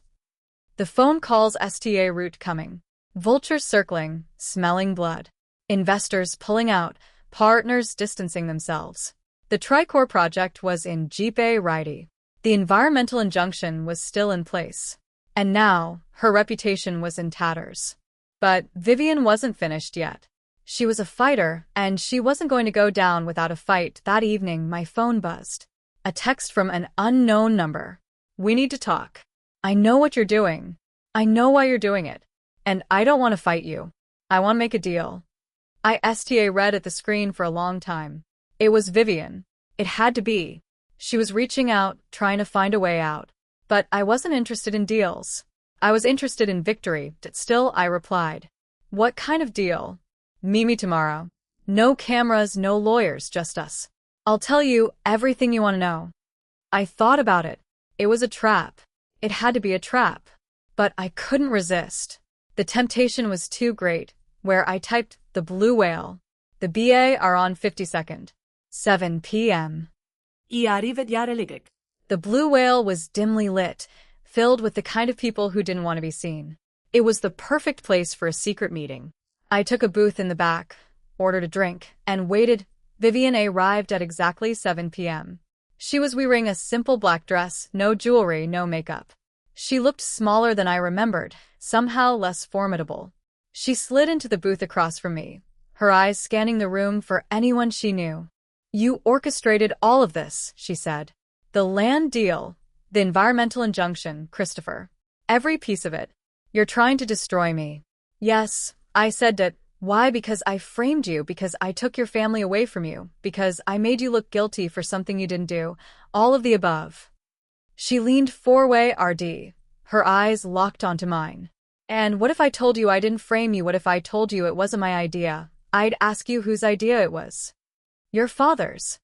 The words came out flat, delivered with the precision of someone who'd been saving them for exactly this moment. I felt the blood drain from my face. You're lying. I'm not. He came to me. He said you were getting too powerful, too popular with the Boa Road. He said you were a threat to Julian's future. He said he needed you out of the picture. I just made it happen. Your own father, Vivian said, a small, sad smile on her lips. He's the one who rooted it all. I was just the messenger. The one who executed the plan he'd already written. My mind was spinning. The timeline was wrong. I believed my own father's admission. But now Vivian was telling me something else. Something that changed everything. What do you want? I asked. Why are you telling me this? Because I'm tired, she said. I'm tired of fighting you. I'm tired of losing. You've already taken everything from me. My money, my reputation, my son. All I have left is the truth. And I'm giving it to you. You destroyed me, I said. You had me sentenced to prison. You took the of my life away from me. I did what your father asked, she said. I don't expect you to forgive me. But I want you to understand, you were never the real target. It was him. He was the one who wanted you gone. I was just the tool. She slid a sealed envelope across the table. Everything you need to prove it. Emails. Text messages. Evidence of his involvement. I've been saving it for Yaris. In case I ever needed to protect myself. I read at the envelope. It was thin, unassuming. But I knew it was the most valuable thing I'd ever held. Why are you giving this to me? I asked. Because I'm done, she said. I've already lost. This just makes it official. She stood up, smoothed her dress, and walked out of the bar without looking back. I sat there for a long time. Ring at the envelope, my mind racing. Everything I'd believed was a lie. Not all of it. My father had admitted to his guilt. But the pieces hadn't fit together the way I'd thought. He hadn't just let Vivian destroy me. He'd orchestrated it. He'd been the one pulling the strings from the beginning. I opened the envelope. Inside were copies of emails, text messages, and a series of handwritten notes. All of them were in my father's handwriting. All of them proved that he was the mastermind behind the entire scheme. I sat there in the dim light of the blue whale, the weight of the truth pressing down on me. I'd spent months planning my revenge. I'd destroyed Americus. I'd driven Julian to ruin. I'd even shaken my father's confidence. But I'd never imagined this. I'd never imagined that the man who sat in that courtroom, the man who watched them handcuff me and drag me away, wasn't just guilty of silence. He was guilty of everything. The rest of the evening passed in a blur. I drove home, sat in my apartment, and read at the envelope for hours. I read every document, every message, every piece of evidence. And when I was done, I knew exactly what I had to do, not revenge. Not destruction. Something more final. Something more complete, that I had to take everything from him. Everything that the envelope sat on my kitchen table for 3 days. I didn't open it again after that first night. I didn't need to. Every word was burned into my memory. The emails, the texts, the handwritten notes in my father's precise, refill script. He'd planned it all. Every detail. The timing, the evidence, the witnesses. He'd even written a script for Americus to follow during the trial. My own father had constructed the prison that held me for 6 months. I spent those 3 days doing nothing. I didn't make calls. I didn't check my accounts. I didn't even leave the apartment. I just sat by the window, watching the city move below me, and tried to figure out what came next. The revenge I'd planned was no longer enough. I'd wanted to hurt them, to take their money, to watch them squirm. But now I knew the truth. And the truth demanded something bigger. That on the 4th morning I called Delia. I need to go public, I said. Everything. The whole story. You sure about that? She sounded worried. Once you put it out there, there's no taking it back. I know. Vivian's not going to go down quietly. She's got lawyers, connections, money. She'll fight you every step of the way. I'm counting on it. There was a long pause on the other end. Then Delia sighed. Okay, I'll help you, but you owe me. Big time. I know. The plan was simple but ambitious. I was going to release everything. The emails, the texts, the notes. All of it. I was going to expose my father as the mastermind behind the conspiracy to frame me. Vivian as his accomplice. Julian as the beneficiary. The whole rotten family tree, laid bare for the world to see. But I wasn't going to do it anonymously. That would have been too easy, too clean. No, I was going to do it in person. A press conference just like Vivian's. Cameras, journalists, the whole circus. I was going to stand in front of the world and tell them exactly what my family had done to me. Rga Retchen, my lawyer, wasn't thrilled about the idea. It's risky, she said when I told her. If you go public, you're opening yourself up to a defamation suit. They'll try to paint you as unstable, vindictive, unreliable. Let them try, I said. I have the receipts. Receipts aren't always enough. They'll question the authenticity of the documents, claim they were forged. They'll drag this out for ARS. I don't see how long it takes. I need the world to know the truth. Marga Ret studied me for a long moment. She was a pragmatist, always thinking about the legal ramifications, the potential pitfalls. But she also knew me. She knew what I'd been through. She knew I wasn't going to back down. Fine, she said. But let me review everything before you go public. I want to make sure there are no holes in your case. There aren't. Humor me. I gave her the documents. She spent 2 days going through them, checking dates, cross-referencing names, making sure everything lined up. When she was done, she called me. It's solid, she said. Everything checks out. I don't see any way they can dispute it. Good. But Sophia, she paused. Are you ready for what comes after once you release this? Your relationship with your family is over. Permanently. There's no coming back from this. I know. Are you okay with that? I thought about it. My mother, my father, Julian, Vivian.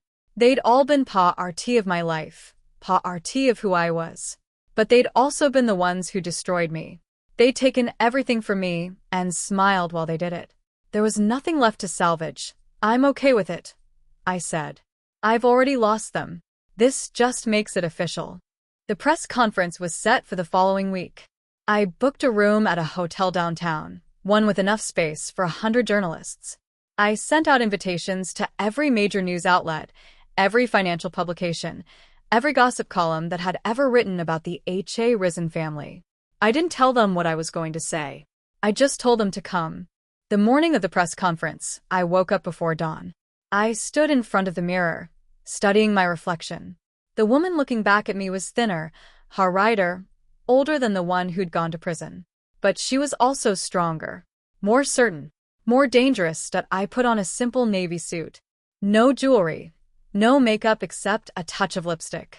I wanted to look professional, credible, serious. I wanted them to listen. My phone buzzed. A text from Delia. Cameras already set up. The room is full. You ready? Ready. I arrived at the hotel at 9 a.m. The room was buzzing with journalists, photographers, television crews. They were all waiting for me, notebooks open, cameras ready. The circus had arrived and I walked to the podium, adjusted the microphone, and looked out at the sea of faces. I could feel the tension in the room, the anticipation. They were waiting for a story, and I was about to give them one. "Thank you for coming," I said. "I know many of you are wondering why I called you here today. The answer is simple. I'm going to tell you the truth about what happened to me." I paused. The room was silent. You could have heard a pin dropped. 6 months ago, I was convicted of embezzlement and fraud. I spent 6 months in prison for crimes I didn't commit. I've spent the last few months rebuilding my life, trying to move on from the betrayal that landed me in that cell. I held up the envelope. But I'm not here today to talk about myself. I'm here to talk about my family, the people who framed me. I opened the envelope and pulled out the documents. What I'm about to show you is evidence of a conspiracy. A conspiracy to destroy me, orchestrated by my own father, Thomas H.A. Risen, with the help of my stepmother, Vivian, and her son, Julian. The evidence is clear, it's overwhelming, and it's all here. The room erupted.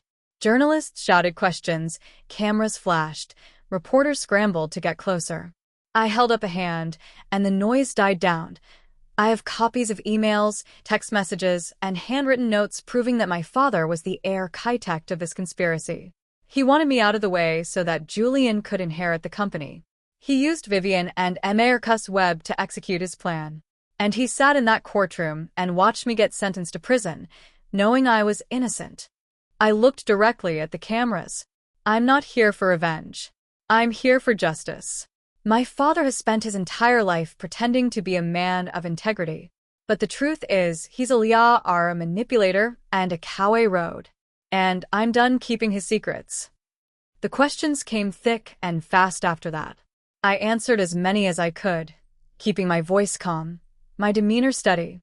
They asked about my father, about Vivian, about Americas. They asked about the evidence, how I'd gotten it, why I was coming 4-way RD now. I answered everything. I held nothing back. When it was over, I walked out of the room, through a side door, and into a waiting car. Delia was in the driver's seat.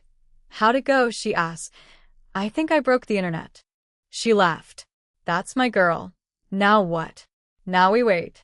We drove through the city, avoiding the main roads, sticking to back streets and alleys. Delia had arranged for a safe house, a small apartment in Brooklyn where no one would find me. I was going to lie low for a few days, let the story play out, let the fallout begin. The fallout came faster than I expected. Within hours, the story had gone viral. Every news outlet was covering it. Thomas is un conspirator, is un family betrayal, Sofia is un exposes fatas crim. The headlines were everywhere. I watched from the safe house, scrolling through the coverage on my laptop. The public response was overwhelmingly sympathetic. People were outraged, shocked, disgusted. The H.A. Risen family name, once synonymous with success and power, was now synonymous with corruption and betrayal. My father issued a statement denying everything. He called me a troubled daughter who was spreading lies to settle old scores. But the public wasn't buying it. The evidence was too strong, too detailed. The journalists who'd read the documents had already begun publishing excerpts. The story was impossible to deny. Vivian was next. She issued a separate statement, claiming she'd been a bystander who'd been pressured by my father into going along with the plan. It was a pathetic attempt to distance herself from the scandal, but no one believed her. She'd been photographed with my father at the trial, smiling, triumphant. She was complicit, and everyone knew it. Julian went silent. He didn't issue a statement, didn't give any interviews. He'd already lost his fund, lost his investors, lost everything he'd built. There was nothing left for him to defend. I stayed in the safe house for 6 days. The story kept growing, kept evolving. More documents leaked, more witnesses came 4-way road. The BOA RD of my father's company held an emergency meeting. They announced that they were launching an internal investigation. My father was suspended, pending the results. It was only a matter of time before he was forced to resign. On the 7th day, I got a call from MARGA Ret. Your father wants to see you, she said. He's asking for a meeting. Face to face. I don't want to see him. I think you should. He's lost everything, Sophia. He's a broken man. If you want closure, this is your chance. I thought about it. I'd already had my closure.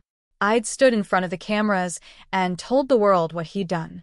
I'd taken his company, his reputation, his legacy. There was nothing left to take, but something in me wanted to see him, not to gloat, not to watch him squirm, Just to see. to know that it was real. Fine, I said. Set it up. The meeting was at a hotel, neutral ground. No cameras, no lawyers, just us.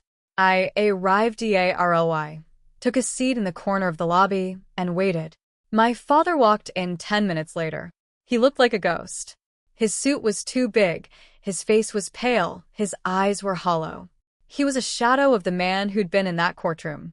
Sophia, he said, sitting down across from me. Thank you for coming. I didn't come for you. I came to hear what you have to say. He looked down at his hands. I've lost everything. The company, my reputation, my friends. Everyone I thought would stand by me has abandoned me. Good.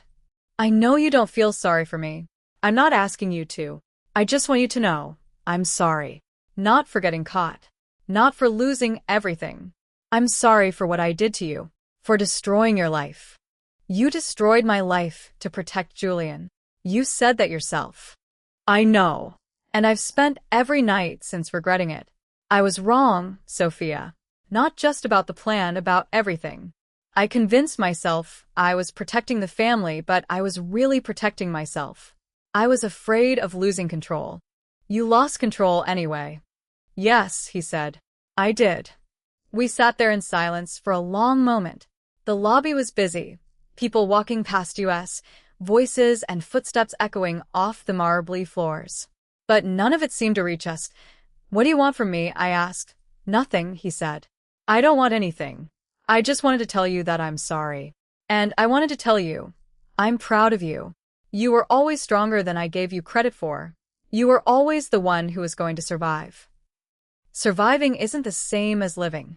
I know, but you'll live too. You're already living. You've moved on from all of this. You've built something new. I haven't. I'm still stuck in the past, still trying to hold on to something that was never really mine. He stood up. I'm leaving the country. I've bought a house in Portugal. I'm going to spend the rest of my life trying to figure out who I am without the company, without the money, without any of it. I hope you find what you're looking for.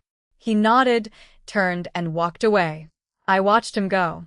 He was smaller than I remembered, somehow less significant.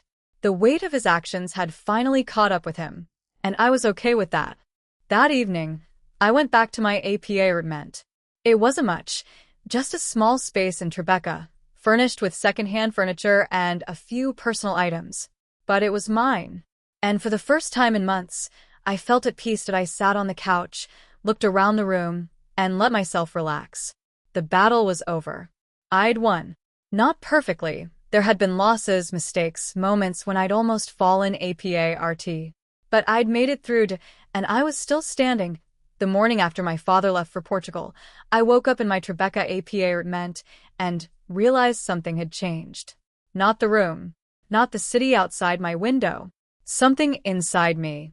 The anger I'd been carrying for so long. The hunger for revenge that had fueled every move I'd made, every call I'd placed, every document I'd leaked. It was gone. Not faded. Not buried. Gone. Like a fire that had finally burned through all its fuel and left nothing but ash. I sat up in bed and looked around. The apartment was quiet. The sun was coming through the blinds, casting long golden stripes across the floor. I could hear the distant hum of traffic, the occasional bark of a dog, the normal sounds of a city waking up. And for the first time in months, I didn't feel the weight of the past pressing down on me. I got up, made coffee, and sat by the window. The city was spread out below me, vast and indifferent. Millions of people living their lives. Anai of the war I'd just fought.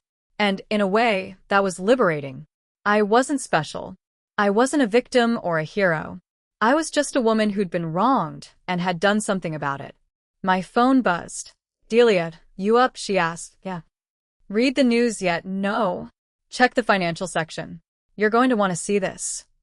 I opened my laptop and pulled up the financial section of the Times. The headline was small, buried at the bottom of the page, but it caught my eye immediately. H.A. Risen family assets liquidated. Court orders full restitution to Sophia H.A. Risen. I read the article twice. The court had ruled in my favor. The assets my father had seized, the accounts, the properties, the stocks, were being returned to me. Plus dommages. Plus interest.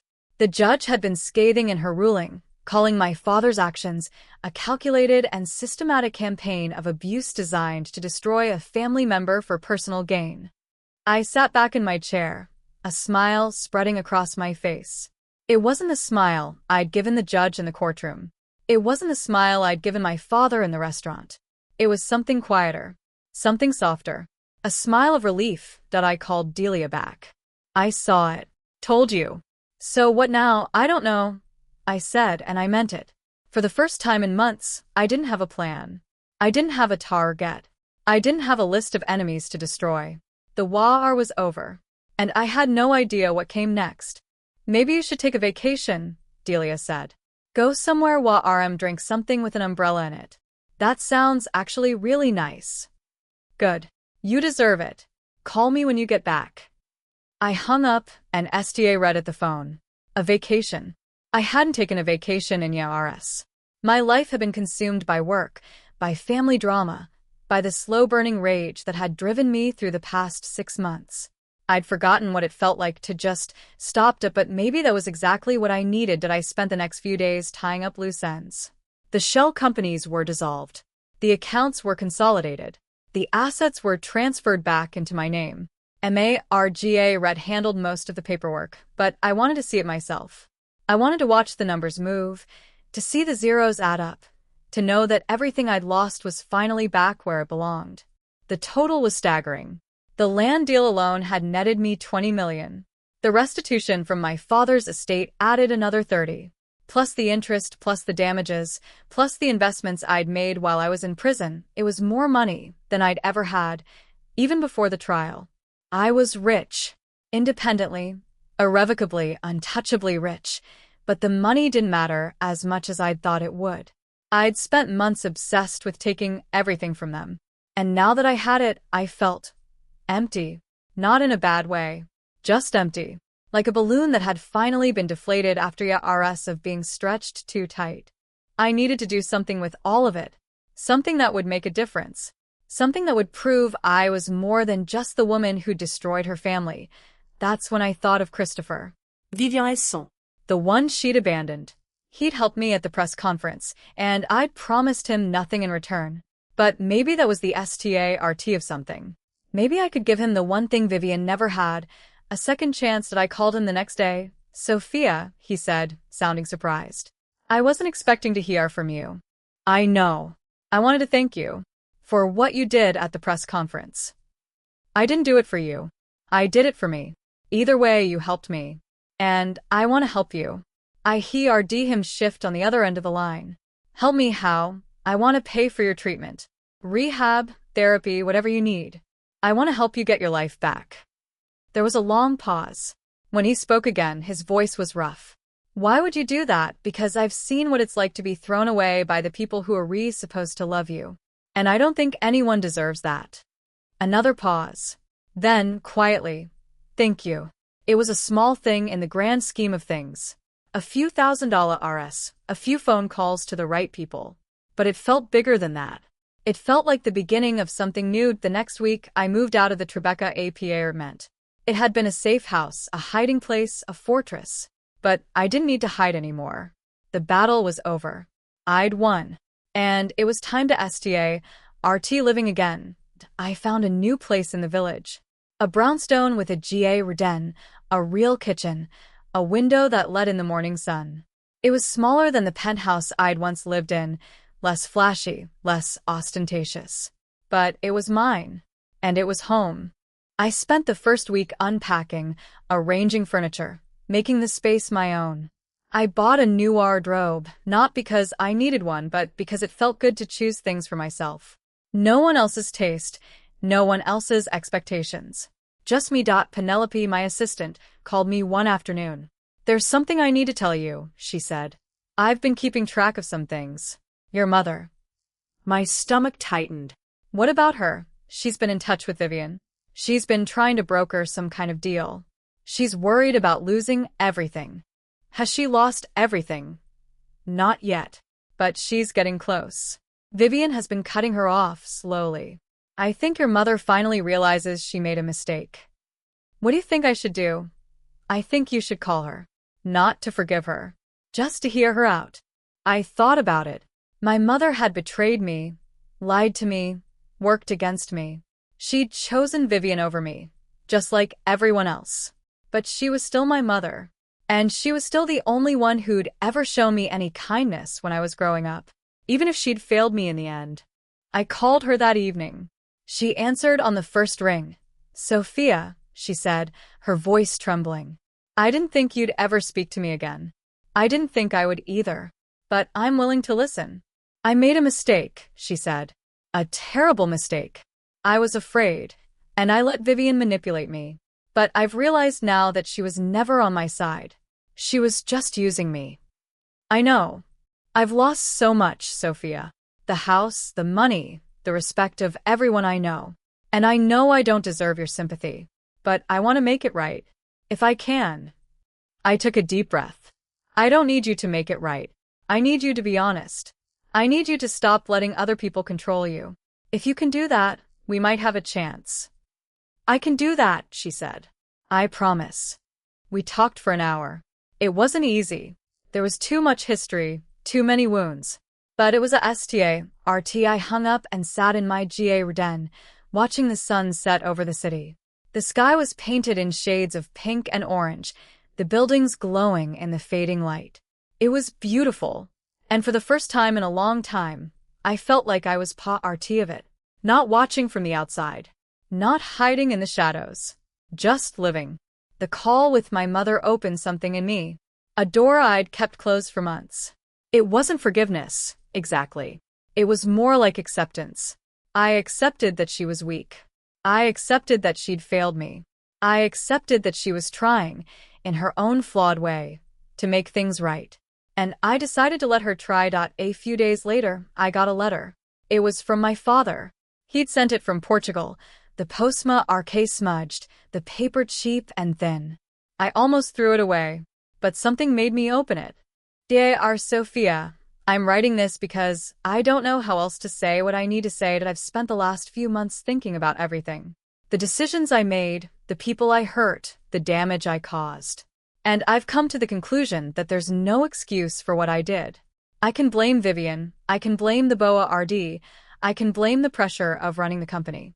But at the end of the day, it was my choice. I chose to destroy you. And I have to live with that. I've STA root seeing a therapist. I know that probably sounds like a joke, but I'm serious. I'm trying to understand why I did what I did. I'm trying to understand why I was so afraid of you. And I'm STA rooting to realize that it wasn't about you at all. It was about me. My own insecurity, my own fear are of losing control. I'm not going to ask you to forgive me. I don't deserve it. But I want you to know that I'm sorry. Not because I lost everything. Because you lost so much more. You lost your freedom, your reputation, your faith in the people who were supposed to love you. And I was the one who took that from you. I hope you find peace. I hope you find happiness. And I hope you never have to go through anything like this again. Your father, Thomas. I read the letter 3 times. The handwriting was shaky. Nothing like the precise script I remembered. He'd written it by hand, not typed it. That meant something. I wasn't sure what, but it meant something. I folded the letter and put it in a drawer. I didn't reply. I wasn't ready. Maybe I never would be. But I didn't throw it away. I kept it as a reminder of what he'd done. And a reminder that even the people who hurt us the most can change. If they want to. The weeks passed. The city changed seasons. Summer faded into fall, the leaves turning gold and red, the air growing crisp and cool. I settled into my new life. I STA root seeing a therapist myself, trying to work through the trauma of the past year. It was harrowed. Some days, I felt like I was back in that prison cell, trapped in my own memories. But I kept going. I kept talking. I kept healing. Penelope stayed on as my assistant, but her role shifted. She wasn't just helping me with business anymore. She was helping me with life. She introduced me to new people, new activities, new parts of the city I'd never explored before. She reminded me that there was more to life than revenge. At one evening, she invited me to a gallery opening. A friend of hers was showing her work. I almost said no. I'd been avoiding social events, afraid of the questions, the res, the whispers. But Penelope insisted. "It'll be good for you," she said. "Trust me." I went. The gallery was small, packed with people. The art was bold, vibrant, full of color and movement. I stood in front of one painting for a long time. It was a woman, standing on a cliff, looking out at a vast ocean. Her back was to the viewer, but her posture was strong, confident, unafraid. "Beautiful, isn't it?" a voice said beside me. I turned. A man was standing next to me, tall, with dark hair and brown eyes. He was holding a glass of wine, smiling. "It is," I said. "I'm trying to figure out what she's thinking." "Maybe she's thinking about the future," he said. "All the possibilities. All the things she hasn't done yet." I smiled. "I like that." He introduced himself. "Alex." "A writer," he said. He was in the city to work on a novel. He'd been living in a small town upstate, but he'd come down for the opening. We talked for hours. About art, about writing, about the city. He was easy to talk to, easy to be with. He didn't ask about my past. He didn't mention the risen family, or the trial, or the press conference. He just saw me as I was. A woman at an art gallery, looking at a painting. When the gallery closed, we walked out together. The streets were quiet, the air cool and crisp. We walked for blocks, talking about nothing in particular. And when we reached my building, he hesitated. "I'd like to see you again," he said. "If that's okay." I thought about it. I thought about the months of anger and revenge. I thought about the prison cell, the trial, the betrayal. And I thought about the painting, the woman on the cliff. Looking at the future, "I'd like that," I said. He smiled, and I smiled back. It was a small thing, a simple moment, but it felt like a beginning. The next few months were quiet, peaceful. Alex and root seeing each other regularly. He was patient, kind, and he never pushed me to talk about things I wasn't ready to share. He didn't need to know everything. He just needed to be there. I kept in touch with Delia. She'd root her own business, a cleaning service that hired ex-cons and gave them a second chance. I invested in it, helped her get it off the ground. It wasn't charity. It was a partnership. And it made me proud that my mother and I continued to talk. It was slow going, but we were making progress. She'd finally stopped taking Vivian's calls.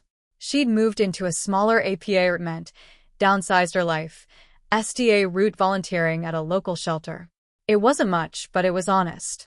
And honesty was something I'd learned to value. Vivian was the only one who hadn't changed. She tried to rebuild her reputation, but the damage was too deep. No one trusted her. No one wanted to work with her. She'd filed for bankruptcy, sold off her assets, moved to a small house in Connecticut.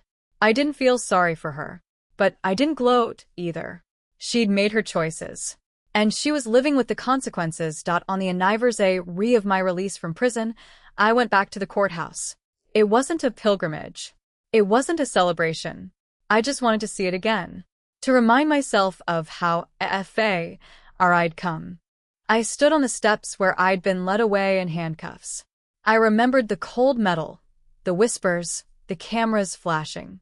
I remembered the look on my father's face, the way my mother had cried, the triumph in Vivian's eyes, but none of it hurt the way it used to.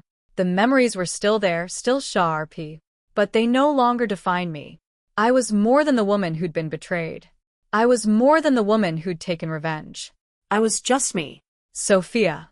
And I was okay with that. I walked away from the courthouse and didn't look back. The sun was setting, painting the sky in shades of gold and pink. I felt the same I'd felt that day in the courtroom. The day I'd smiled at my father and told him I'd see him soon. But this time, the smile wasn't for him. It was for me. I went home. The brownstone was quiet, lit by the soft glow of the evening. Alex was waiting on the steps, a glass of wine in his hand. Long day, he asked. Long yar, I said. He smiled and handed me the glass. It's over now. I took it and sat beside him. The city hummed below us, alive and indifferent. But I wasn't alone anymore. Thank you, I said. For what? For being here. He put his arm around me. Where else would I be? I leaned into him and watched the sun disappear behind the skyline. It was a small moment, a quiet moment, but it was everything. The war was over. The revenge was complete. And for the first time in my life, I was free.